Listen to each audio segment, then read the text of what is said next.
Lyca production Subaskaran வழங்கும் உலகநாயகன் கமலஹாசனின் நடிப்பில் Indian 2 July 12 முதல் திரையரங்குகளில். எல்லாமே நல்லா இருக்கும், எல்லாருக்கும் பிடிக்கும். சென்னை சில்க்ஸின் தரமான ஆடி, பெருமை மிக ஆடி. ஐபிசி தமிழ் நேயர்களுக்கு அன்பான வணக்கம். விக்கிரவாண்டி இடைத்தேர்தல் நடைபெற்றுக் கொண்டிருக்கிறது. மக்கள் ஆர்வத்துடன் வாக்கு செலுத்திக் கொண்டிருக்கிறார்கள். ஒருங்கிணைந்த தென்னார்காடு மாவட்டமாக இருந்தபோது 1951ஆம் ஆண்டு விக்கிரவாண்டி தொகுதி உருவாகுது.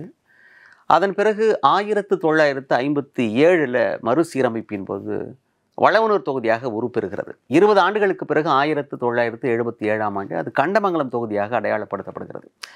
அதோட 2008 ஆண்டு மறுசீரமைப்பு பிறகு 51 ஆண்டுகளுக்கு அப்புறம் மீண்டும் விக்கிரவாண்டி தொகுதி அப்படின்னு சொல்லி தொடர்ச்சி அதுக்கப்புறம் விக்கிரவாண்டி தொகுதியாகவே இருக்குது. இப்படிப்பட்ட வரலாறை கொண்டது அந்த விக்கிரவாண்டி தொகுதி. அந்த தொகுதிக்கு இடைத்தேர்தல் நடைபெற்று கொண்டிருக்கிறது. மும்முனை போட்டி. ஆளுகின்ற திமுக, அதனை எதிர்த்து பாட்டாளி மக்கள் கட்சி, நாம் தமிழர் கட்சி களம் இறங்கி இருக்கிறார்கள். இது குறித்து கலந்துரையாடுவதற்காக மூத்த பத்திரிகையாளர், அரசியல் விமர்சகர் திரு பாக்கி நம்மோடு இணைந்திருக்கிறார். அன்பான வணக்கம். வணக்கம் மணிவாரன். இடைத்தேர்தல் அப்படின்னு இருக்கும்போது மக்களுக்கு வழக்கமான அந்த ஆர்வத்தோட வாக்கு செலுத்துவாங்களா, இல்லை எப்படி இருக்கும் மனநிலை? இப்போ கடந்த சில ஆண்டுகளாக பார்த்தீங்கன்னா இடைத்தேர்தல்களில் ஏதாவது ஒரு தேசிய கட்சி போட்டியிடும். இந்த முறை அநேகமாக என்னுடைய புரிதல் சரியாக இருக்குமானா, விக்கிரவாண்டியில் களத்தில் இருக்கிற 3 கட்சிகளுமே மாநில கட்சிகள். ஒன்று ஆளுகிற திராவிட முன்னேற்ற கழகம், இன்னொன்று எதிர்க்கிற அணியில் தேசிய ஜனநாயக கூட்டணி என்ற தேசிய அமைப்பு இடம்பெற்ற ஒரு மாநில கட்சி பாமக. இந்த 2 கட்சிகளும் சாராத எப்போதுமே தனித்து பயணம் செய்து கொண்டிருக்கிற நாம் தமிழர் கட்சி. ஆக 3 கட்சிகள் கடத்தில் இருக்கு. இது வினோதமான சூழலை உருவாக்கி இருக்கிறது. அப்படின்னா பொதுவாக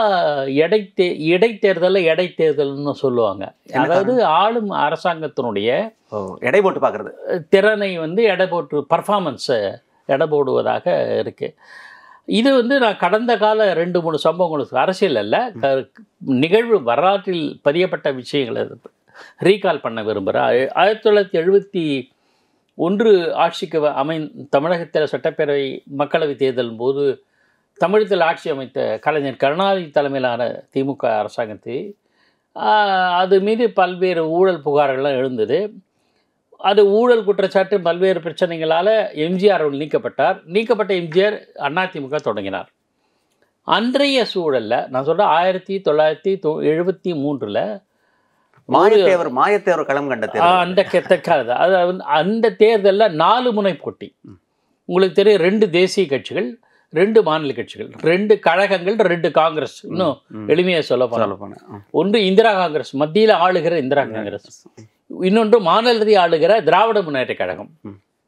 இந்த திராவிட முன்னேற்ற கழகத்தை தீவிரமாக எதிர்த்து களம் இறங்கியுள்ள அதிமுக, தேசிய அளவில் இந்திரா காங்கிரஸையும் மாநிலத்தை திமுக கழகத்தையும் எதிர்த்து போட்டியிடும் ஸ்தாபன காங்கிரஸ். ஆக 4 கட்சிகள்.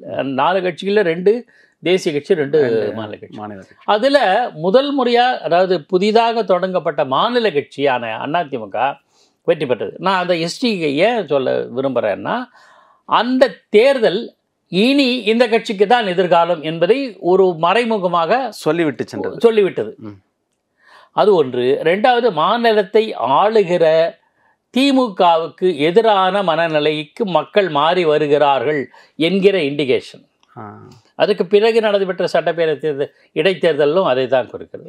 கோவையில் நடந்த இடைத்தேர்தல், கோவை அரங்கநாயகம், தொண்டாமுத்தூர்ல அரங்கநாயகம் வெற்றி பெற்றார்கள். அதெல்லாம் உங்களுக்கு தெரியும். இதே போல் அவ்வப்போது இடைத்தேர்தல் எல்லா காலத்திலையும் எப்போவுமே நடந்து கொண்டே இருக்கும். பெரும்பாலும் இடைத்தேர்தல்களில் ஆளும் ஆட்சியில் இருக்கிற கட்சி தான் பெரும்பாலும் வெற்றி பெறும்.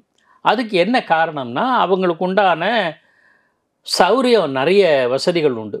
அப்போது அதுக்கு தேர்தலுக்கு சில காலம் முன்பு பல சலுகைகளை அறிவிப்பாங்க, ஒட்டுமொத்தமாக மாநிலம் முழுவதுக்கும். அந்த தொகுதியில் தேர்தல் நடத்தை விதிகள் இருக்கும். அங்கே எதுவும் பண்ண முடியாது. இல்லை, தேர்தல் அறிவிப்பதற்கு முன்பு, தேர்தல் அறிவிப்புக்கு முன்பு எப்படி அங்கே தேர்தல் நடக்கும்? ஏதோ ஒரு சட்டப்பேரவை உறுப்பினரோ மக்களவை உறுப்பினரோ விலகிவிட்டார், அல்லது மறைந்து விட்டார், அல்லது ஏதோ காரணமாக இந்த இடம் காலியாக போகிறது என்பதை தெரிந்துவிடும். அது எல்லாருக்கும் தெரிய ஆரம்பிச்சிடும். இதை பயன்படுத்தி கொண்டு அங்கே நம்ம சலுகைலாம் அள்ளி வீசுவோம், ஓட்டுகளை பெறுவோம், இடைத்தேர்தல் ஜெயிப்போம். இது வந்து எல்லா கட்சிகளையும் எல்லா காலத்திலும் பண்ணியிருக்காங்க. தேசிய அளவிலையும் பண்ணுறாங்க, மாநில அளவிலையும் பண்ணுறாங்க. ஆக அந்த மாதிரியான வசதிகள் ஆளுங்கட்சிக்கு நிறைய உண்டு.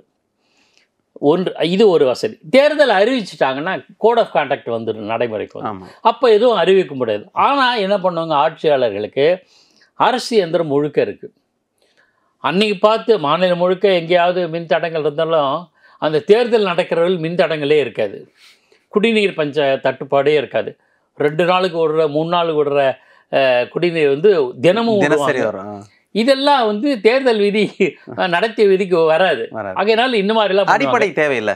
இன்னொன்று, என்டையர் கேபினட்டும் அங்கே இருக்கும். நீங்கள் கடந்த முறை நடந்த ஈரோடு கிழக்கு தேர்தலில் பார்க்கலாம். ஆக இதெல்லாம் ஆளுங்கட்சிக்கு உண்டான வசதி. இதையும் மீறி ஆட்சியாளர்கள் மீது அதிருப்தி மக்களுக்கு இருக்கிறது என்றால் அதை அந்த இடைத்தேர்தல் மக்கள் காட்டுவார்கள் என்பதை புரிந்து கொண்டு களத்தில் இறங்கும் எதிர்க்கட்சிகள். அதுதான் நான் சொன்னது. இப்போ திண்டுக்கல் இடைத்தேர்தல், கோயம்புத்தூர் மற்றும் தொண்டாமுத்தூர் இடைத்தேர்தல் அப்போ நடந்தது. இதே மாதிரி திமுக கழக ஆட்சி 89 மீண்டும் ஆட்சிக்கு வந்தபோது கூட அப்போதைய சூழல் வந்து வேறு டிஃப்ரெண்ட். என்னென்னா, அந்த அதிமுக அப்போது 2ஆக பிளவுபட்டது. 1989 சட்டப்பேரவை தேர்தல் பொது தேர்தல் நடந்தபோதும் 4 முனை போட்டி. அந்த 4 முனை போட்டி கொஞ்சம் வித்தியாசமானது. நாம் மாயத்தேவர், அதாவது திண்டுக்கல் தேர்தல் மாதிரியோ 77 சட்டப்பேரவை தேர்தலில் கூட 4 முனை போட்டி இருந்தது. அது மாதிரி இல்லாமல் இதில் என்னென்னா, ஒரு கட்சி எம்ஜிஆர் மறைவுக்கு பிறகு அதிமுக 2ஆக பிளவுபட்டது. திமுக போட்டியிடுகிறது, காங்கிரஸ் போட்டியிடுகிறது. உங்களுக்கு ஏதாவது மாநில கட்சி தான் தமிழ்நாட்டை வெல்லும் என்பதனால இந்த திமுகவா அதிமுகவா அந்த 2 சாய்ஸு.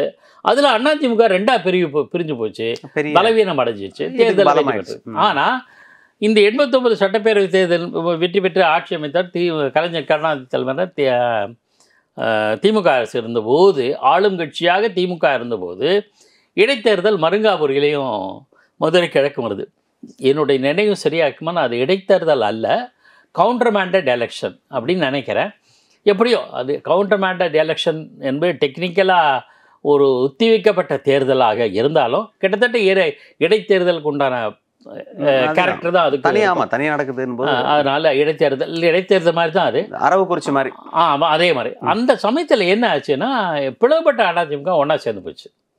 ஸோ அவங்க சிதறிய வாக்குகள் இருக்குல்ல, அவங்களுக்கு அது பலமாக மறுபடியும் சேர்ந்து போச்சு. அந்த எண்ணிக்கை என்பது திமுகவை விட அதிகம். அப்போது அது ஒன்று. அப்போது அந்த மருங்காபுரி மதுரை கிழக்கு தேர்தலில் அதிமுக ஜெயிச்சது, ஆளுங்கட்சி வெற்றி வாய்ப்பு இழந்தது. அப்போது இனி எதிர்காலம் அதிமுகவுக்கு என்ற ஒரு எண்ணத்தை மக்கள் மத்தியில் அந்த தேர்தல் உணர்த்தி விட்டது. அதுக்கு பிறகு சில சமயங்களில் வந்து இடைத்தேர்தலில் திமுக வென்றதும் உண்டு, அதிமுக வென்றதும் உண்டு, ஆட்சியில் இருந்த கட்சிகள் வென்றதும் உண்டு. அது ஒரு பக்கம். ஈரோடு கிழக்கு தேர்தலில் காட்டப்பட்ட முனைப்பு, வேகம், பரபரப்பு இப்போது இன்றைக்கு வாக்குப்பதிவு நடக்கிற விக்கிரவாண்டியில் இல்லையோ என்ற எண்ணம் எனக்கு தோணுது. எனக்கு களத்துக்கு போயிட்டு வந்த இல்லை, அதுக்கு இன்னொரு காரணம் இருக்குது. தமிழகத்தில் நடந்த ஒரு சில சம்பவங்கள்லாம் வேற ஒரு பக்கம் திசை திரும்ப வச்சதுனால நமக்கு அப்படி தோணுது. ஆனால் வந்து அங்கே ஒரு களம் வந்து எப்படியாவது வாக்குகளை பெற வேண்டும், வெற்றியை ஈட்ட வேண்டும் அப்படின்றதுல 3 கட்சி களத்தில் இருக்கிற எல்லாருமே களத்தில் இறங்கி கடுமையாக போராட தான் செஞ்சாங்க. முதலமைச்சர் மட்டும் காணொலி மூலமாக அந்த நம்ம வந்து ஒரு வேண்டுகோள் விடுத்து இவருக்கு நம்ம வாக்கு செலுத்தணும்னு கேட்டது. மற்றபடி கூட்டணி கட்சியினர் கூட அங்கே நிற்கிற களத்தில் இருக்கிற அந்த வேட்பாளர்களுக்கு ஆதரவாக, இணக்கமாக நிறைய இடத்துல போயிட்டு வாக்கு கேட்டதெல்லாம் உண்டு. மக்கள் எந்த அளவுக்கு அதில் விழிப்புணர்வோடு இருந்தாங்க, எதெல்லாம் உள்வாங்கினாங்க அப்படின்றது ஒரு கேள்வியாக இருந்தாலும் கூட அந்த பரபரப்பு குறையாமல் ஈரோடுக்கு இணையாக இல்லை என்றாலும் கூட இங்கேயும் வந்து உற்று நோக்கக்கூடிய ஒரு தொகுதியாகத்தான் அது பார்க்கப்படுகிறது. அதில் மாற்று கருத்தில். எனக்கு என்ன ஒரு கேள்வினா, இந்த விக்கிரவாண்டி தொகுதிக்கு 276 இடங்களில் வாக்கு மையங்கள் வச்சுருக்காங்களே அப்படின்னு அது அவசியப்படுதோ? அதுதான் புரியல. தேவை, அதாவது ஒரு சின்ன தொகுதி, சின்ன தேர்தல், மொத்தம் பார்த்தீங்கன்னா 2 லட்சம் தான். 2,35,000 2 லட்சம் தான் வாக்கு. அவ்வளோதான் இருக்காங்க. ஆனால் இது வந்து வாக்கு சாவடிகள் அதிகமாக இருப்பதற்கு நோக்கம் என்ன நோக்கம் தெரியாது, நாம் யூகிக்கலாம். என்னென்னா, நிறைய வாக்கு சாவடிகள் குறைவாக இருந்ததுன்னா அங்கே வந்து அதிகமான வாக்காளர்களை பதிவு பண்ண வேண்டிய கூட்டம் சேரும். கூட்டம் சேர்ந்தால் குழப்பம் நேருவதற்கான வாய்ப்புகள் அதிகம். இப்போ வாக்குப்பதிவு, வாக்குச்சீட்டு எந்திரத்தினோட பழுது, மற்ற பிரச்சனைகள்லாம் இருக்கும். ரெண்டாவது, அதை சமாளிப்பதற்கான அதிகாரிகளால் இயலுமா, ஏஜென்ட்டுகளால் இயலுமா, இந்த மாதிரி பல்வேறு சூழல் இருக்குது. ஆனால் ஸ்ப்ரெட் ஆச்சுன்னு வச்சுங்களேன், கூட்டமே இல்லைன்னா, ஒவ்வொரு சாவடியிலும் இவ்வளோதான் இருக்காங்க அப்படின்னா எளிதாக மக்கள் வாக்கு செலுத்துவார்கள். இது வந்து பர்சன்டேஜ் ஆஃப் போலிங் இருக்குல்ல, வாக்கு பதிவு செய்வதற்கான எண்ணிக்கை இருக்குல்ல, அது ஒரு கூடுதலாக்க காட்டும் அப்படின்னு எதிர்பார்க்குறேன். இத்தனைக்கும் தேர்தல் ஆணையம் ரொம்ப முனைப்பு காட்டலை, 100% வாக்குப்பதிவு போகணும் அப்படின்லாம். அது பொது தேர்தல்கள்லாம் காட்டுவாங்க. பொது தேர்தலில் வந்து தேர்தல் ஆணையம் செலுத்துகிற அக்கறை, ஈடுபாடு இடைத்தேர்தலில் இருக்காது. தேர்தல் நடத்தும் அதிகாரிக்கே இருக்காதோ, தேர்தல் ஆணையத்துக்கே இருக்கலாம். அது இது வந்து கடவை செஞ்சாகணும். ஆனால் தேர்தல் ஆணையம் ஒட்டுமொத்த தேர்தல் இருக்குது, அது ஒரு பெரிய பேர்டன், அது ஒரு கமிட்மெண்ட்டு. இது வந்து செஞ்சு முடிச்சிடுவோம் அப்படிங்கிற சில பெரிய நிகழ்வுகளில் பார்த்திங்கன்னா, பெரிய கல்யாணத்தில் எல்லா வேலையும் முடிஞ்சிடும், ஒரு சின்ன சம்பவம் இருக்கும், அதை மட்டும் சரி ஓகே முடிச்சிடுவோம் அப்படின்ற அதில் முழு ஈடுபாடு காட்ட மாட்டாங்க. அந்த மாதிரி தான் இது. நாடு முழுக்க பார்த்திங்கன்னா இன்றைய தினம் 12 நாடு முழுக்கவே 12 தொகுதிகளில் தான் இருக்குது. அதனால் பெரிய முக்கியத்துவம் இருக்காது அது. ஆனால் அந்தந்த மாநிலத்தில் அந்தந்த சூழலுக்கேற்ப முக்கியத்துவமாக கருதப்படுவதற்கு அரசியல் அடிப்படையில் பார்ப்பாங்க. இதில் இன்னொரு விஷயம் வந்து, ஒரு கட்சி புறக்கணிச்சிருக்கு தேர்தலை வந்து, ரெண்டு முக்கியமான அதிமுகவும் சரி தேமுதிகவும் புறக்கணிச்சிருக்காங்க. அதனால அது அதிமுக கூட்டணி இருப்பதனால தேமுதிக புறக்கணிச்சிருக்காங்க. இது ஒரு புதிய சூழல் இது. ஆனால் இதில் என்ன பியூட்டின்னா, நம்ம அரசியலில் கருதல, அந்த களத்தில் இல்லாத அதிமுகவோட வாக்குகள் வேஸ்டாக போயிடுது, வீணாகக்கூடாது என்பதற்காக அவர்களெல்லாம் நம்ம பக்கம் இருக்கணும்னு 3 கட்சிகளும் எல்லாருமே அதுக்கு சம்மந்தமாக. இது ஒரு வினோதமான சூழல் இப்போ எதுவரையில் இல்லாதது. ஆக பெரிய பரபரப்பும் இல்லை, பரபரப்பு இல்லாமலும் இல்லை. இப்படி ஒரு புதிய ஒரு சூழலில் இந்த இதெல்லாம் வாக்குப்பதிவு நடத்தப்படும். அன்றைக்கி ஏற்கனவே 2009ஆம் ஆண்டு காலகட்டம் பார்த்திங்கன்னா, எதிர்க்கட்சி தலைவராக இருந்த ஜெயலலிதா அம்மா பார்த்திங்கன்னா, தொண்டைமுத்தூர், ஸ்ரீவைகுண்டம் உள்ளிட்ட 5 இடத்துல, இளையான்குடி கூட 5 இடத்துல நடந்த சட்டப்பேரவை இடைத்தேர்தலை வந்து புறக்கணித்தாங்க, வேண்டான்னு. உள்ளாட்சி அமைப்புகளுக்கு நடந்த அந்த தேர்தலையும் கூட புறக்கணிக்கிறேன் அப்படிலாம் சொன்னாங்க. அதாவது கடந்த காலத்துலேயும் எதிர்கட்சியாக இருக்கக்கூடிய கட்சிகள், அது முக்கியமான பிரதான கட்சி என்று சொல்லக்கூடிய அதிமுக இப்போ தான் புறக்கணிக்குது அப்படின்லாம் இல்லை, ஏற்கனவேவும் கடந்த கால வரலாறு இதெல்லாம் நமக்கு சொல்லுது. நீங்கள் சொல்கிற மாதிரி இந்த தேர்தல் வந்து, இந்த இடைத்தேர்தல் ஒரே ஒரு இடம் அப்படியோ இப்படியோ சாஞ்சா கூட எந்த விதமான மாற்றமும் வரப்போகிறது இல்லைன்றதுனால பெருசாக உற்று நோக்கும்படியாக இல்லாமல் போயிடுச்சா? ஏன்னா உங்களுக்கு நல்லா தெரியும், அதிமுகவுடைய சட்டமன்ற உறுப்பினர்கள் தகுதி நீக்கம் செய்யப்பட்ட பிறகு 20க்கும் மேற்பட்ட இடங்களில் இடைத்தேர்தல் நடந்தது. அப்போது போதுமான கணிசமான எண்ணிக்கை கிடைக்காவிட்டால் ஆட்சியே மாறும்ன்ற ஒரு நிலை கூட இருந்தது. ஆனால் அவங்களுக்கு கிடைச்சிருச்சு, அது வேறு விஷயம். அந்த மாதிரி ஒரு சூழலை மாற்றும், ஆட்சியே மாறும் அளவுக்கான ஒரு இடைத்தேர்தலாக இருக்கும் பட்சத்தில் கவனிக்கும்படியோ இருக்குமோ? இல்லை, ஆட்சியை மாற்றுவதற்காகவோ ஆட்சி மீதான புகார், அதாவது விமர்சனத்தை காட்டுவதாகவோ இது அமையாது. அவ்வளோ பெரிய இல்லை. ஆனால் எதிர்கட்சிகளுக்கு ஒரு சான்ஸ் இது. எப்படின்னா, அரசியலுக்காக சொல்லலை, இப்போது நீங்கள் சொன்ன கம்பம், பர்கூர், அப்புறம் சில 5 தொகுதிகளில் செல்வி ஜெயலலிதா, ஸ்ரீவைகுண்டம், தொண்டாமுத்தூர் இதெல்லாம் புறக்கணிச்சாங்கன்னா, அப்போது களத்தில் இருந்த இன்னொரு மாநில கட்சி எந்த அளவுக்கு பர்ஃபார்ம் பண்ணுகிறது என்பதை பார்த்து அதனோடு பின்னாடி கூட்டணி செய்வதற்கு ஒரு வழி ஏற்பட்டது. அது மாதிரி இப்போதைய களத்தில் இல்லாத அதிமுகவுக்கு களத்தில் உள்ள கட்சிகளுடைய பர்ஃபார்மன்ஸை பார்த்தால் அது எந்த அளவுக்கு வாக்குகளை பெற்றிருக்கிறது, எந்த அளவுக்கு முன்னேற்றம் கொண்டு இருக்கிறது என்பதை புரிந்து கொண்டு அதனோடு உறவு கொள்ளலாம். இது ஒன்றும் புதுசு கிடையாது. 1973 அதிமுக வெற்றி பெற்ற பிறகு 4வது இடத்துல இருந்த இந்திரா காங்கிரஸ் 77 மக்களவை தேர்தலில் அதே அதிமுக உறவு வச்சுக்கிச்சு. ஏன்னா இதுதான் பர்ஃபார்ம் பண்ணக்கூடிய கட்சி, இவங்களோட சேர்ந்தாதான் நமக்கு அதிகமான வாக்குகள் கிடைக்கும் என்பது புரிஞ்சு கொண்டு அடுத்த பொது தேர்தலில் அவங்க உறவு வச்சு தேசிய காங்கிரஸ், அதாவது இந்திரா காந்தி தலைமையிலான காங்கிரஸ். அப்போ ஸ்தாபன காங்கிரஸ் 77 வந்து ஜனதாவா மாறிடுச்சு. ஸோ அது வேறையா போச்சு. காங்கிரஸ் அப்போது காங்கிரஸ்னா ஒரே காங்கிரஸ், இந்திரா காங்கிரஸ் தான். அவங்க என்ன முடிவு பண்ணாங்கன்னா, இன்னும் அதிமுக தான் அடுத்தடுத்து வெற்றி பெறுகிறது இடைக்கு தெரியல, ஸோ இவங்களுக்கு தான் எதிர்காலம் இருக்குன்ட்டு ஊற வச்சது. இது ஒரு அரசியல் பார்வை. ஏன்னா அவங்க எப்போவுமே யார் மூலமாக வெற்றி கிடைக்குமோ அவங்களோட சேர்றது இயல்பு. அந்த அணுகுமுறைக்கு இது ஒரு வழி ஏற்படும். இன்னொன்று, அந்த இடைத்தேர்தலில் ஆளும் கட்சியாக இருந்த திமுக 3வது இடத்துக்கு தள்ளப்பட்டது. 3வது இடத்துக்கு தள்ளப்பட்டது. அப்போ அதனால வந்து இவங்க என்ன பண்ணாங்கன்னா, முதல் இடத்துல இதாக இருக்குது அப்படின்னு அப்படி ஒரு கூட்டணி கணக்கு இப்படி வச்சுக்கிறாங்க. வந்தது. 2வது இடத்துல வந்து ஸ்தாபன காங்கிரஸ் வந்து ஸ்தாபன காங்கிரஸ் அந்த அடுத்து வந்த தேர்தலில் ஜனதா கட்சியாக ஸ்தாபன காங்கிரஸில் பெரும்பகுதியை காங்கிரஸ் இந்திரா காங்கிரஸ் பக்கம் போயிட்டு அது காங்கிரஸாக உருவான பிறகு மாறி போச்சு நிலைமை. ஜனதா இது ஒரு சூழல். ஆனால் அதுக்கும் சாத்தியக்கூறுகள். இந்த முறை இடைத்தேர்தலில் சில கட்சிகள் எப்படி செயல்படுகின்றன, எந்த அளவுக்கு வாக்கு சதவீதத்தை ஈர்க்கிறார்கள் என்று பார்க்கலாம். இன்னொரு உங்களுக்கு தெரியும், இந்த ஜாதி அமைப்புகள் அது காரணமாக களத்தில் இருக்கிற வேட்பாளர் பார்த்திங்கன்னா 3 பேருமே சம்பந்தப்பட்ட ஒரு குறிப்பிட்ட சாதியினர் அதிகமாக அடர்த்தியாக உள்ள தொகுதி என்பதனால போட்டிடுறாங்க. இதெல்லாம் மெனி ஃபேக்டர்ஸ் ஆர் தேர். எல்லாமே தேர்தல் முடிவுக்கு பிறகுதான் தெரிய வரும். ஆனால் இந்த எதிர்பார்ப்புகளோடு தான் அரசியல் கட்சிகள் தங்கள் காய்களை நகர்த்துகின்றன. அதுதான் நம்ம புரிஞ்சுக்கணும். நெடுங்காலமாக அவங்களுக்கு இருக்கிற முக்கியமான பிரச்சனைனா சுகாதார நிலையங்கள் இருக்குல்ல, அது வந்து வெகு தொலைவில் இருக்குது அப்படின்றதெல்லாம் அடிக்கடி பேசப்பட்ட ஒரு விஷயம். ஏற்கனவே இருந்த சட்டமன்ற உறுப்பினர், இப்போது கொஞ்ச நாளுக்கு முன்னாடி இருந்த சட்டமன்ற உறுப்பினர், எந்த கட்சி ஆட்சியாக இருந்தாலும் கூட அந்த சட்டமன்ற உறுப்பினர் கூட அந்த நாடாளுமன்ற தொகுதிக்குட்பட்டனா விழுப்புரம் நாடாளுமன்ற தொகுதிக்குட்பட்ட பகுதி தான் இந்த விக்கிரவாண்டி தொகுதி. இவங்ககிட்டலாம் அடிப்படை தேவைகளுக்காக வைத்தும் கூட கோரிக்கை நிறைவேறாத பல விஷயங்கள் இருக்குது அப்படின்றத அந்த தொகுதி மக்கள் நான் களத்துக்கு போய் இறங்கி நான் கேட்கும்போது சொன்ன விஷயம். அதில் அவங்க சொல்கிறதெல்லாம் பாருங்கள், சுகாதார நிலையம், பள்ளிகள் சீரமைக்கப்பட வேண்டும், எல்லாமே பார்த்திங்கன்னா ரொம்ப அடிப்படையான தேவைகள் உண்டு தான். இன்றைக்கி வரைக்கும் அது தொடரத்தான் செய்யுது. அப்படின்னும் போது அவங்களுக்கு அது ஒரு சின்னதாக மனசுக்குள்ளே என்னடாது எப்போ வந்தாலும் யார் வந்தாலும் இதே தான் இருக்குது அப்படின்னு ஒரு சலிப்புலாம் இருக்கும் தானே.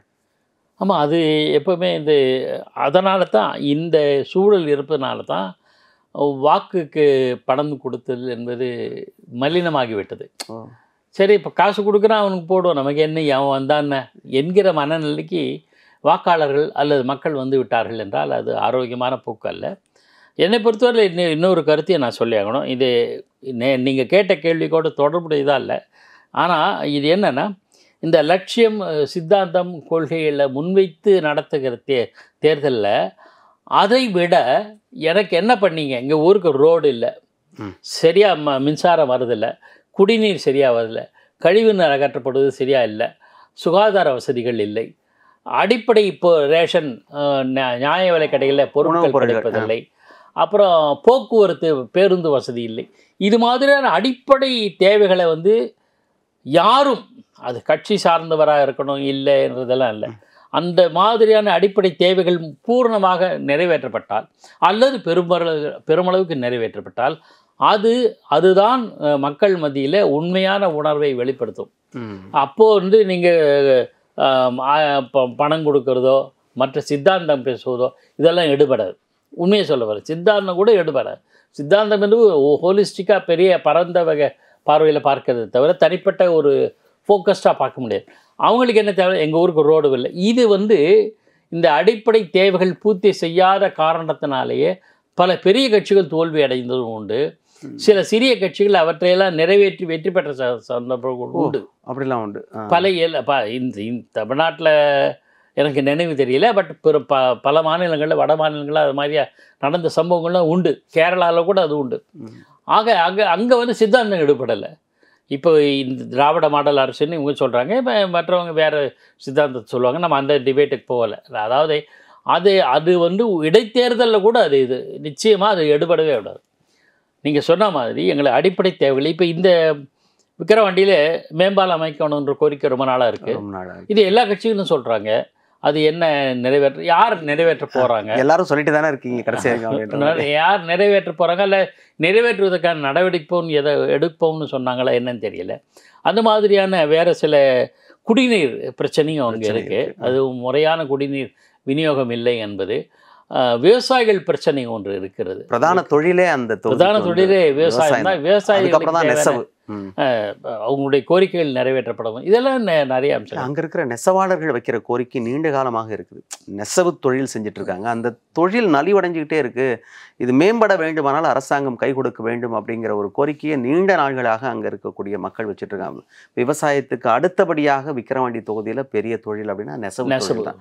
அங்கே இருக்கிற மக்களுடைய கோரிக்கையை நம்ம கவனிக்க வேண்டியதாக இருக்குது. இன்னொரு முக்கியமான விஷயம் பார்த்தீங்கன்னா, விக்கிரவாண்டிக்கு இங்கேருந்து நீங்கள் இப்போ சென்னையிலேருந்து போகிறீங்கன்னு வச்சுக்கோங்களேன், விக்கிரவாண்டிக்குன்னு ஒரு பேருந்து நிறுத்தமே கிடையாதுன்றதான் அவங்க ஆதங்கத்தோடு சொல்கிற விஷயம். அங்கே இருக்கிற மக்கள்கிட்ட நான் பேசுகிறேன், சார் நீங்கள் எங்கள் ஊருக்கு வந்தீங்கன்னா விக்கிரவாண்டி விழுப்புரத்து தான் டிக்கெட் கொடுப்பாங்க, நீங்கள் விக்கிரவாண்டியில் அவங்க அந்த டோல்கேட்டில் நிறுத்தும் போது அப்படியே இறங்கிடும் சார், அவ்வளோதான். மற்றபடி ஒரு பஸ் ஸ்டாப்புன்னு எங்களுக்கு கிடையாது சார், பேருந்து நிறுத்தமே இல்லை. அதேமாதிரி திரும்ப அங்கேருந்து நீங்கள் வந்தீங்கன்னாலும் சரி, டோல்கேட்டில் நிற்கும்போது நீங்கள் இறங்கிடும். இதெல்லாம் எவ்வளோ மோசமான ஒரு விஷயம் பாருங்க. அப்போ நீங்கள் இங்கேருந்து போகும்போது லோக்கல் பேருந்து நிறுத்தமோ என்னவோ, ஆனால் இங்கேருந்தாலும் நீங்கள் போனீங்கன்னா பேருந்து நிறுத்தம் இல்லைன்றதை நானே அனுபவிச்சிருக்கேன். நீங்கள் டோல்கேட்டில் இறங்கினா தான் உண்டு. இதெல்லாம் ரொம்ப அடிப்படையில். இப்போ அந்த ஊர் மக்கள் மட்டும் மக்கள் இல்லையா அப்படின்னு ஒரு கேள்வி இருக்குது. அப்போ அவர்களுக்கு தேவையான அடிப்படை வசதிகளில் இதுவும் ஒன்று. அவன் போக்குவரத்துனா அவனுக்கு தேவையான அளவுக்கான அந்த போக்குவரத்தாக இருக்க வேண்டும். விக்கிரவாண்டி ஒரு தொகுதியோட பேர் சொல்கிறோம், 51லேருந்து இருக்கிற ஒரு முக்கியமான இடம்னு சொல்கிறோம். ஆனால் பேருந்து நிறுத்தம் இல்லை அப்படின்றது, நான் நிற்க மாட்டேன், விழுப்புரத்துக்கு தான் டிக்கெட்டே கொடுப்பாங்க. நீங்கள் இப்போ பயணப்பட்டு பாருங்களேன், விழுப்புரத்துக்கு தான் விக்கிரவாண்டிக்கு ஆமாம் டிக்கெட்டே அப்படிதான், விக்கிரவாண்டிக்குன்னு கொடுக்கறது இல்லை. ஏன்னா அங்கேருந்து இன்னும் பக்கம் தான், அவங்களுக்கு தெரியும், அதுக்கப்புறம் இன்னும் பக்கம் தான் அது. அதனால் வந்து இப்படி தான் நடக்குது அப்படின்றது அந்த ஊரில் நான் பாட்ஷான்னு ஒரு நபர்கிட்ட பேசுகிறேன். அவர் சொல்கிறாரு இதுதான் நடக்குது அப்படின்னு சொல்லிட்டு. அப்போது காலங்காலமாக அவர்கள் எதிர்கொள்ளுகின்ற பிரச்சனைகள் பார்த்திங்கன்னா வேறு எதெல்லாம் இல்லை, நான் உழைச்சி நான் சம்பாதிச்சிக்கிறேன், எனக்கு ஒன்றும் தேவையில்லை. ஆனால் இந்த மாதிரி தேவையான அடிப்படையான விஷயங்களை பூர்த்தி செஞ்சு கொடுங்க அப்படின்னா அதை செவி சாய்ப்பதற்கு யாருமே இல்லைன்றது தான் நிதர்சனம். இதெல்லாம் வந்து தேர்தலில் எதிரொலிக்கலாம். ஆனால் அது காலங்காலமாக இருக்குது. அந்த இது மாதிரி விஷயங்களை அரசியல் கட்சிகள் எந்த அளவுக்கு கவனம் செலுத்துறாங்கன்னு தெரியல. அப்படி இது மாதிரியான பிரச்சனைகள் பேருந்தில் போனதானே தெரியும், அது ஒன்று இருக்குல்ல, நான் அனுபவிச்சதானே. அதான் இது மாதிரி பிரச்சனைகள் இல்லை, இப்போ அவங்க அனுபவிக்கணும்னு அவசியம் இல்லை. பட் அவங்க தெரிஞ்சுக்கணும், அவங்க கவனத்துக்கு கொண்டு போகணும் இல்லையா இந்த மாதிரி விஷயங்கள். அது கவனத்துக்கு எவ்வளவு பிரச்சனைகள் கொண்டு செல்லப்படுகின்றன, எத்தனை பிரச்சனைகள் மீது கவனம் செலுத்துகிறார்கள், இதெல்லாம் இருக்கு. இதெல்லாம் தேர்தலில் எதிரொலிக்குமான்னு தெரியல. ஆனால் எதிரொலித்தால் நல்லது. இப்போ தேர்தல் ஆணையம் வந்து ஒட்டுமொத்தமாக நீங்கள் சொல்லும்போது எல்லா இடத்துக்கும் தேர்தல் நடக்கும்போது ஒரு பார்வை இருக்கும், இந்த இடத்துக்கு நடக்கும்போது அது சம்பிரதாயப்படி நடக்கிறதா கூட இருக்கலாம். ஆனால் இந்த வாக்குச்சாவடியோட மையங்களுடைய எண்ணிக்கை அதிகரிக்குதுல்ல, 276ன்றது. அப்போ அந்த குறிப்பிட்ட பகுதி மக்களுக்காக பக்கத்திலே ஒன்று வைக்கும்பொழுது அவர்களுக்கான வசதி கூடுதலாக கிடைக்கிறது, அப்படி மட்டும்தான் பார்க்கணுமா? இல்லை, எளிதாக இருக்குது இல்லையா? எளிதாக எப்போவுமே சைக்காலஜி, நம்ம கூட்டமாக இருந்ததுன்னா ரொம்ப கூட்டமாக இருக்கு போகலாம், அப்புறம் இன்னொரு நாள் பார்த்துக்கலாம், அப்புறம் பார்த்துக்கலாம் அப்படிம்பாங்க. அப்புறங்கிறது மணி 5:30 ஆகிடும், வாக்குப்பதிவு நேரமே இல்லாமல் போயிடும். ஆகையினால கூட்டமே இல்லைன்னா, கூட்டம் இல்லையா நம்ம போயிட்டு வாக்கு செலுத்திட்டு இருந்தோம், 5 நிமிஷம் வேலை தானே. இது வந்து ஒரு வகையில் பார்த்தா நான் என்ன நினைக்கிறேன், ஒரு வாக்கு பதிவு எண்ணிக்கை உயர்த்துவதற்கான ஒரு உத்தியோ என்று நினைக்கிறேன். ஆனால் இது பொது தேர்தலில் நடக்காது.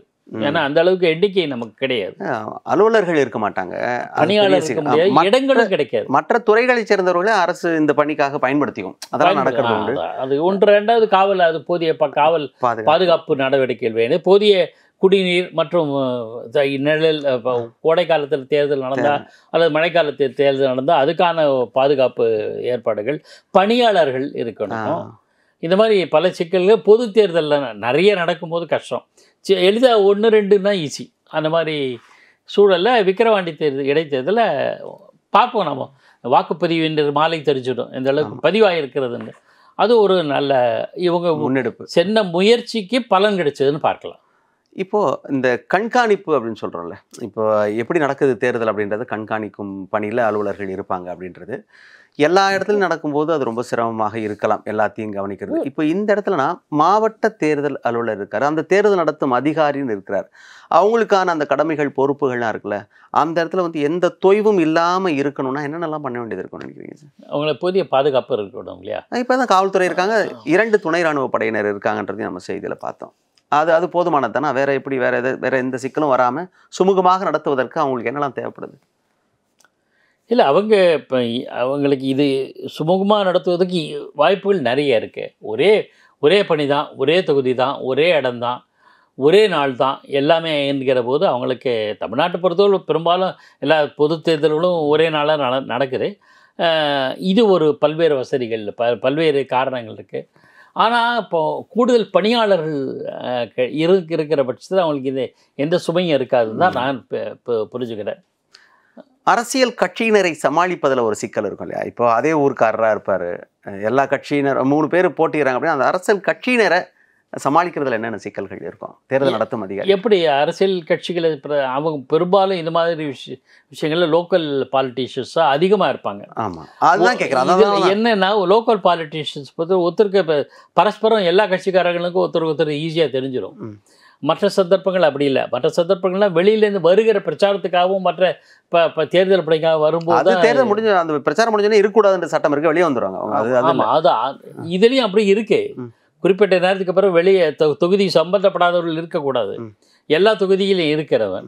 ஆகையினால அது எளிதில் எப்படியும் ஒரு தப்பு ஏதோ முறைகேடு நடப்பதுக்கு ஏதோ சாத்தியக்கூறு இருந்ததுன்னா ஒருவர் இன்னொருவரை பற்றி தெரிவிச்சிருவாங்க. அது எளிதாக போயிடும் உங்களுக்கு. மற்ற பொது தேர்தல் நடக்கும்போது அந்த அளவுக்கு சொல்ல முடியாது, எதையும் நம்ம எளிதாக ஹேண்டில் பண்ண முடியும். இதில் எளிதாக ஹேண்டில் பண்ண முடியும் அப்படி தான் நான் நினைக்கிறேன். பல தேர்தல்களை நீங்கள் பார்த்துருக்கீங்க.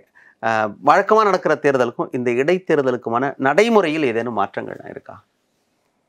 நடைமுறையில் மாற்றம் இருக்காது, ஆனால் நடைமுறையை கடைப்பிடிப்பதில் தான் சிக்கல். அதுதான் என்ன நடைமுறையெல்லாம் உங்களுக்கு பெரிய அளவுக்கு வெளிப்பகுதி, அதாவது தொகுதி சாராதவர்கள் வருகிறாளா, அது அப்புறம் இப்போ கையூட்டு பணம் கொடுத்தல் என்பதெல்லாம் கொஞ்சம் கவனிச்சுப்பாங்க. அதை எளிதில் கண்டுபிடிச்சிடலாம். மற்ற தொகுதிகள் மற்ற பொது தேர்தல் நடக்கிற மாதிரி இல்லை. ஈரோடு கிழக்கு தேர்தலில் ஒரு சர்ச்சை உங்களுக்கு ஏற்பட்டது, இதில் தெரிஞ்சிடும். ஆனால் அதுக்கு எந்த அளவுக்கு மக்களிடமிருந்து ஒத்துழைப்பு வருகிறது, கட்சியிடமிருந்து எந்த அளவுக்கு ஒத்துழைப்பு வருகிறது என்பதை பார்க்கணும்.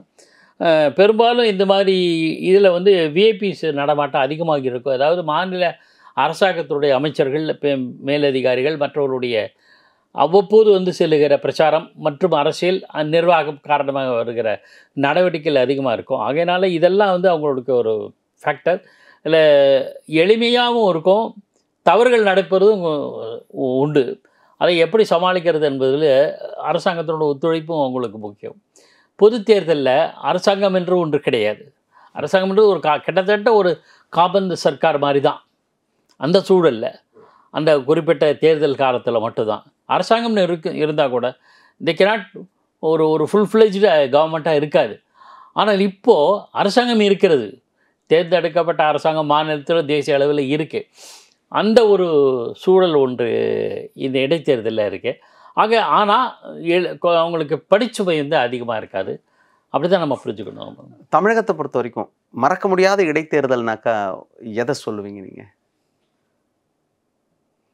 மறக்க முடியாத இடைத்தேர்தல் என்னை பொறுத்தவரை திண்டுக்கல் தான் நினைவுக்கு வருது.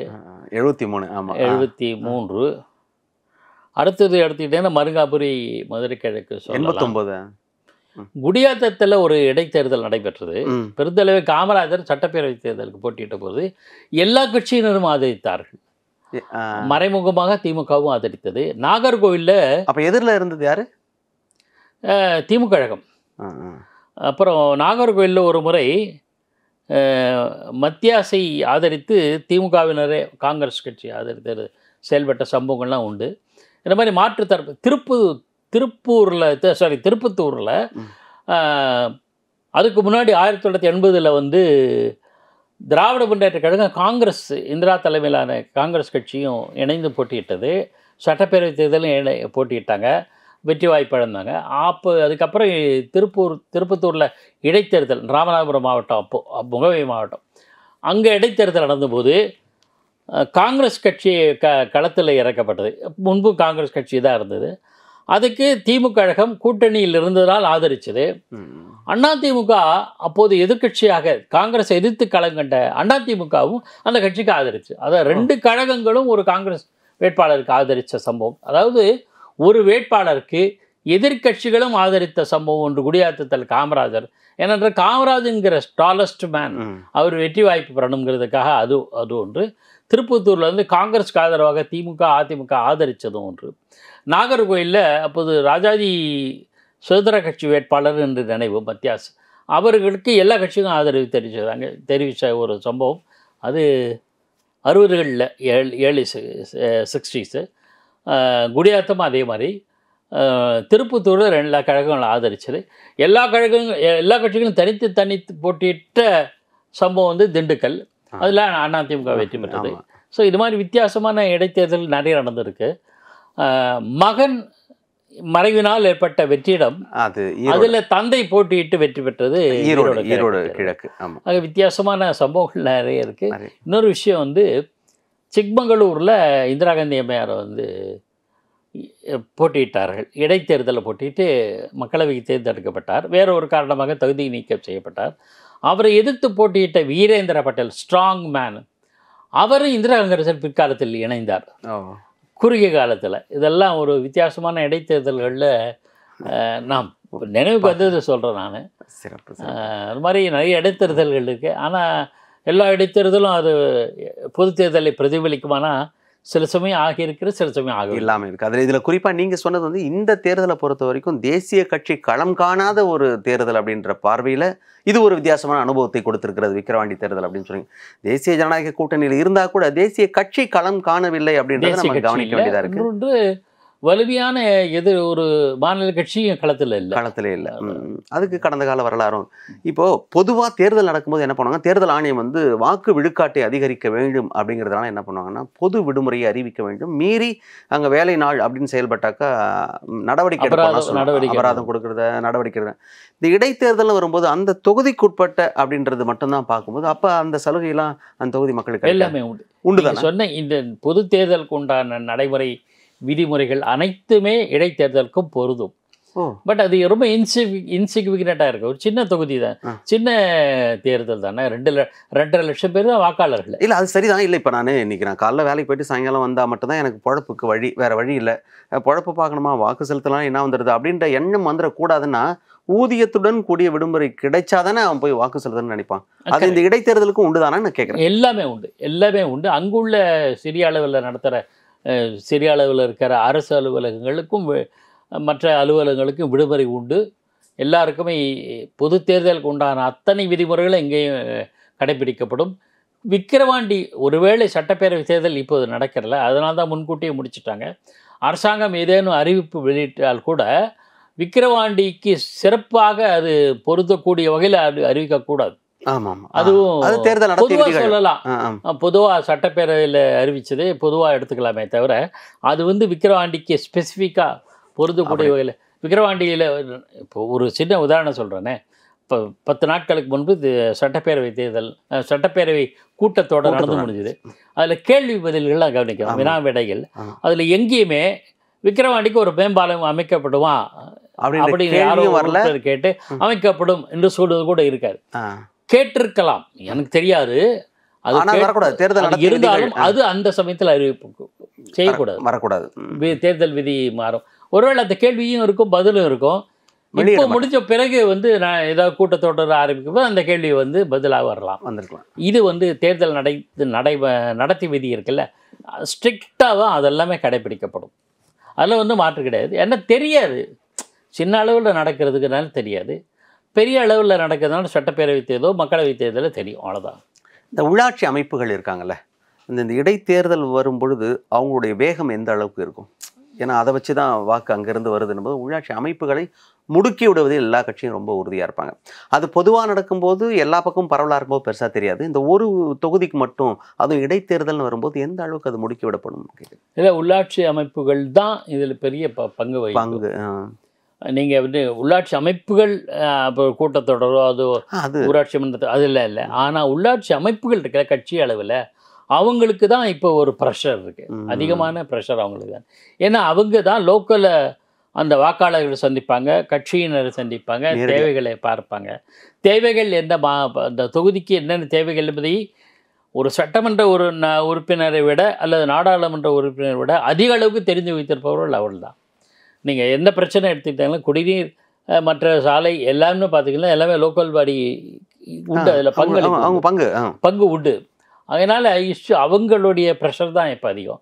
அதனால தான் இப்போ இன்றைக்கி உங்களுக்கு எனக்கு சரியாக நினைவில்லை, ஆனால் மாநில கட்சிகள் எல்லாமே இந்த உள்ளாட்சி அமைப்புகள் மீது அதிகமாக கவனம் செலுத்துவாங்க. கட்சி அமைப்புகளில் இருக்கிற உள்ளாட்சியாக இருந்தாலும் சரி, அவங்கவுங்க இந்த கவுன்சிலராக இருக்கவங்க பொறுப்பில் இருக்காங்க இல்லையா, அந்த உள்ளாட்சி அமைப்புகள் நிர்வாகிகளுக்கும் அதிக முக்கியத்துவம் தரப்படும், அவருடைய பணிகளுக்கு முக்கியத்துவம் தரப்படும். அதனால் அதிக கவனம் வந்து அவங்களுக்கு தான் இருக்கும். அதுதான் இந்த வாக்கு மிகச்சரியான அளவுக்கு அதிகரிக்கணுன்றது நோக்கமாக இருக்கு இல்லையா? அதுக்காக தான் நிறைய இடத்துல வந்து பார்த்திங்கன்னா ரொம்ப பக்கத்திலே கூட ரொம்ப தூரம்லாம் போக வேண்டாம், பக்கத்தில் இருக்கட்டும், ரொம்ப குறைவான பகுதி வசிக்கிற அந்த மக்களுக்காக கூட தனித்தனியாக வாக்குச்சாவடிலாம் போட்டு பண்ணிடுறாங்க. இது இல்லாமல் இந்த வாக்கு விழுக்காட்டை அதிகரிக்கிறதுக்கு இன்னும் என்னெல்லாம் செய்ய வேண்டிய தேவை இருக்குன்னு நினைக்கிறீங்க? நீங்கள் பொதுவாக கேட்குறீங்களா? இல்லை, பொதுவாக தான் கேட்குறேன். ஏன்னா இப்போது ஒரு தொகுதின்னு போது அதை பண்ண முடியும். இப்போ பொது தேர்தல் நடக்கும்போது நமக்கு ஒரே தொகுதிக்கு மட்டுமே 276 அங்கே வைக்கலையே, அது சாத்தியப்படாது. ஏன்னா பணியாளர்கள் இல்லை, நிறைய வேலை இருக்குது, அது ரொம்ப கஷ்டம். நான் கேட்குறது இந்த மாதிரி இடைத்தேர்தலை நீங்கள் பார்த்து எத்தனை விழுக்காடு வரைக்கும் அதிகபட்சமாக பதிவாயிருக்கு? 80, 90, 95 அந்த மாதிரிலாம் என்னைக்கா பார்க்க முடியும்? ஆனால் இல்லவே இல்லை. அதுதான் சொல்கிறேன், ஒட்டுமொத்தமாக தான் அதிகபட்சமாக நமக்கு பார்த்தது அது இடைத்தேர்தலில். இடைத்தேர்தலில் ஏதோ ஒரு எனக்கு தெரியல, பட் அதிகபட்சம் அந்த சில சமயங்கள் ஆகும். அதுக்கு வந்து காரணம் வந்து நீங்கள் நிர்வாக காரணம் மட்டும் இல்லை, சலுகைகள், மற்றது வாக்காளர்கள் ஈர்த்தல் போன்ற அரசியல்வாதிகளுடைய செயல்பாடுகளும் காரணமாக இருக்கா கூடும் என்று நான் நினைக்கிறேன். பெரும்பாலும் பொது தேர்தல்களில் கூட சமயத்தில் 75 இதெல்லாம் தாண்டின்னு இருக்குது. அப்போ வந்து மக்களுடைய ஒட்டுமொத்த கோபத்தின் வெளிப்பாடாக சொல்லப்படும் பொதுவாக. ஆனால் 80% விழுக்காடு பதிவாகுது. நாடாளுமன்ற தேர்தலெலாம் எதிர்பார்த்தது ரொம்ப பெரிய அளவுக்கு எதிர்பார்த்து கூட 70க்கும் குறைவாக, கிட்டத்தட்ட 72, 71 அதிலே நிறைய குளறுபடிலாம் இருந்தது. இந்த 75 தோட்டத்தெல்லாம் குதிரை கொம்பு அப்படின்னு சொல்கிற அளவுக்கு ஆயிடுச்சு. இந்த ஒரு தொகுதியில் நடக்கும்போதாவது தேர்தல் ஆணையம் வந்து ரொம்ப தீவிரமாக கவனம் செலுத்தி ஒட்டுமொத்தமாக 2,35,000 பேர் இருக்காங்க வாக்காளர்கள். ஆணும் பெண்ணும் கிட்டத்தட்ட சரிசமமாக இருக்காங்க. அந்த வரலாறு படிச்சிருந்தேன். அப்போது இது முழுக்க 100 விழுக்காடும் பதிவு செய்வதற்கான முனைப்பை காட்டலாம் இல்லையா? இப்போ இந்த மாதிரி இடத்துல ஒரு தொகுதியில் நடக்கும் என்னுடைய புரிதல் சரியாதுன்னா எந்த நாட்டிலையுமே 100 விழுக்காடு வாக்குப்பதிவு 100 வேண்டாம். நீங்கள் 60லேருந்து 65லேருந்து போராடிட்டு இருக்கீங்க, 80லேருந்து 90 வரைக்கும் போராடுங்க. அந்த 80% எட்டணும்னா நான் என்ன நினைக்கிறேன்னா, இந்த மேனேஜ்மெண்ட்டில் சொல்லுவாங்க வெர்டிக்கல் அண்ட் ஹாரிசான்டல் அப்படின்ட்டு. அந்த மாதிரி ஹாரிசான்டலாக நீங்கள் சொன்ன மாதிரி பல இடங்களில் வாக்குச்சாவடிகள் இருந்ததுன்னா அவங்க வந்து எளிதாக போய் வாக்கு. இதை விட எப்படி அதிகமாக கொடுக்குறது? 276 ரொம்ப அதிகம். இது ஒன்று நான் முடிக்கல. இன்னொன்று என்னென்னா, நேரத்தையும் நீட்டிக்கலாம்ல. 6 மணி இப்போ கோடை காலத்தில் தான் தேர்தல் நடந்ததுன்னா சரி 6-7 மணி வரையில் கூட வெளிச்சம் இருக்குது, ஒன்றும் பிரச்சனை இல்லை. 6 மணிக்கு 7 மணிக்கு வாக்குப்பதிவு தொடங்குதுன்னா 6 மணி ஆக்கலாம். நிறைய நேரம் இப்போ நேரம் காலையில் 7 மணிக்கே தொடங்கிட்டாங்க, மாலை 6 மணி வரை வாக்கு செலுத்துவதற்கான வாய்ப்பு இருக்கு. நீங்க 5:59 வரைக்கும் நீங்க வரிசையில் நின்னீங்கன்னாக்கா எத்தனை பேர் நின்னாலும் வாக்குச்சீட்டை கொடுத்துருவோம். இது கொடுத்து டோக்கன் கொடுத்து இதுக்கும் மேல என்ன வசதி பண்ணலாம்னு நினைக்கிறீங்க? என்னெல்லாம் செஞ்சா இன்னும் கூடுதலா வரும்? இல்லை, மக்கள் மத்தியில் தான் விழிப்புணர்வு பிரச்சாரம் பண்ணுறாங்க. இப்போ தேர்தல் ஆணையர் அதிகாரி ஒருவர் சொன்னார், நாங்கள் 8 விதமான 45 விதமான உத்திகளை கடைபிடிச்சோம், அதனால தான் இவ்வளோ பதிவாச்சு அப்படிங்கிறார். அப்போ அந்த 45 விதமான உத்திகள் கடைப்பிடிக்கலைன்னா இன்னும் வாக்குப்பதிவு குறைவாக இருக்கும் அப்படிங்கிறத நம்ம புரிஞ்சுக்கணும். ஆனால் இவ்வளவு செஞ்சும் இம்ப்ரூவ் ஆகலைன்னா மக்கள் மத்தியில் ஒரு விழிப்புணர்வு இல்லை. அதற்கு காரணம் நான் புரிஞ்சுக்கொள்வது என்னென்னா, அரசியல்வாதிகள் தான் காரணம். யார் வந்தாலும் என்ன ராம ஆண்டான ராவணா ஆண்டான என்கிற மனநிலைக்கு மக்கள் மாறிவிட்டார்களோ? அப்படியே இருந்தாலும் கூட நோட்டாவுக்கு போடலாம். அந்த எனக்கு எந்த அரசியல்வாதிக்கும் பிடிக்கல அப்படின்னா நோட்டா என்பது கூட பதிவாகத்தான் கருதப்படுகிறது. வாக்குச்சாவடிக்கு வந்து வாக்குச்சீட்டை ஒரு அரசியல் கட்சிக்கோ ஒரு வேட்பாளருக்கோ செலுத்துவது அல்ல எல்லா வேட்பாளரும் நிராகரிப்பது என்கிற 2 கடமையுமே கடமைதான், வாக்களிக்கும் கடமைதான். அந்த நிலைக்கு மக்கள் மத்தியில் ஒரு புரிந்துணர்வு வேண்டும். அது வந்து ஆட்சியாளர்களாலோ அரசியல்வாதிகளோ நடக்காது, தன்னார்வலர்களால் தான் முடியும். பல சமூக மாற்றங்களுக்கு தன்னார்வர்களுடைய பங்களிப்பு மிகப்பெரிய அளவில் நடந்திருக்கு. அந்த வகையில் அவங்களால தான் செய்ய முடியும். என்ஜிஓக்கள் நான் இப்போ பொதுவாக சொல்கிறேன், சமூக ஆர்வலர்கள்னு சொல்லலாம், சமூக சேவகர்கள்னு சொல்லலாம். அவங்களால தான் இது விழிப்புணர்வு ஏற்படுத்த முடியும் அப்படின்னு நான் புரிஞ்சுக்கிறேன். இதை வந்து பல தளங்களில் விவாதிச்சிருக்கோம். இதை தவிர வேறு விடை நமக்கு கிடைக்கல. இல்லை, இன்னொரு முக்கியமான விஷயமும் இருக்குது. அதாவது நகரப்பகுதி கிராமப்பகுதி அப்படின்னு ஒப்பிட்டு பார்க்கும்பொழுது இந்த முறையும் அதே குற்றச்சாட்டு தான். நகரப்பகுதியில் இருக்கிற மக்கள் தான், அதாவது அதிகம் படித்த மக்கள் வசிக்கின்ற பகுதியில் எடுத்து பார்க்கும் பொழுது இந்த கிராமப்பகுதியை ஒப்பிட்டு பார்க்குறோம் அப்படின்னா நகரப்பகுதி தான் மிக மிக குறைந்த அளவுக்கான வாக்கு பதிவாகுது அப்படின்னா முழுக்க முழுக்க என்னன்னாக்கா மெத்தனம் தான், எனக்கு அலட்சியம், நான் வந்து போட மாட்டேன். நீங்கள் சொன்ன மாதிரி விருப்பமே இல்லைன்னா நீங்கள் நோட்டாவில் போட்டாலும் பதிவாயிடும், விழுக்காட்டில் அது சேர்ந்துடும். எத்தனை விழுக்காடு வாக்கு பதிவாயிருக்குன்னா அதில் நோட்டாவில் போட்டாலும் கணக்கு தானே. ஆனால் போகவே மாட்டேன், நான் செலுத்தவே மாட்டேன்றதுல யார் பிடியா இருக்காங்கன்னா நகரப்பகுதிகள் இருப்பாங்க. குறிப்பாக அதிகமாக படித்தவர்கள் அதை செய்கிறாங்கன்றது தான் மேல்தட்டு மக்கள். இப்போ எனக்கு எதுவுமே தேவையில்ல அரசாங்கத்துக்கிட்டேருந்து, நான் தன்னிச்சையாக என் வாழ்க்கையை பார்த்து கொள்ளுகின்ற சக்தி எனக்கு இருக்குது அப்படின்னா கூட உங்கள் உரிமையை நீங்கள் வந்து செய்ய தவறுறீங்க அப்படின்னு தானே இருக்கு இல்லையா. கடமையை செய்ய தவறுறீங்க, உரிமையை மீறுறீங்க அப்படின்ற மாதிரி இருக்கு இல்லையா. உங்கள் உரிமையை நீங்கள் எந்த இடத்துல பயன்படுத்தணுமோ பயன்படுத்த வேண்டிய அதிகாரம் உங்களுக்கு இருக்குன்னு போது அங்கே பேசாமல் அரசாங்கத்தின் மீது குறை சொல்வது எந்த விதத்தில் நியாயமாக இருக்கும்?